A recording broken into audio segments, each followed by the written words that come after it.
నమస్కారానికి సంస్కారం అడ్డొచ్చినప్పుడు సంస్కారానికి నమస్కారం అడ్డు రాకూడదంటారా? 10 మంది ఒక వ్యక్తికి నమస్కారం చేస్తూ ఉన్నప్పుడు అందరూ నమస్కారం చేసి మీరొక్కరు ఆ వ్యక్తికి నమస్కారం చేయకపోతే, ఇన్ కేస్ ఈ యొక్క వ్యక్తి ఆ 10 మందిలో 9 మందికి నమస్కారం చేసి మీ ఒక్కరికి నమస్కారం చేయకపోతే ఇద్దరూ బాధపడతారు కదా, ఇద్దరూ షేమ్గా ఫీల్ అవుతారు కదా.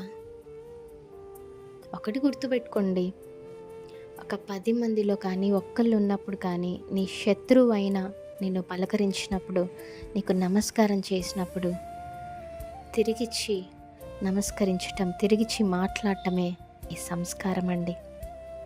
ఈ పగలు, ప్రతీకారాలు ఎక్సెట్రా ఎక్సెట్రా ఎందుకండి? ఈ లోకానికి మనం ఎప్పుడు వస్తామో తెలీదు, ఈ లోకం నుంచి ఎప్పుడు వెళ్ళిపోతామో మనకు తెలీదు. మన చేతుల్లో జననం ఉండదు, మరణం ఉండదు. అలాంటప్పుడు చిన్న చిన్న విషయాల్లో కూడా, చిన్న విషయమైన పెద్ద విషయమైన, నీ శత్రువు నీ దగ్గరికి వచ్చి మాట్లాడినప్పుడు తిరిగిచ్చి మాట్లాడటమే సంస్కారం. అది ఫస్ట్ మనం నేర్చుకుందాం. బీ ప్రాక్టికల్ అబ్బా.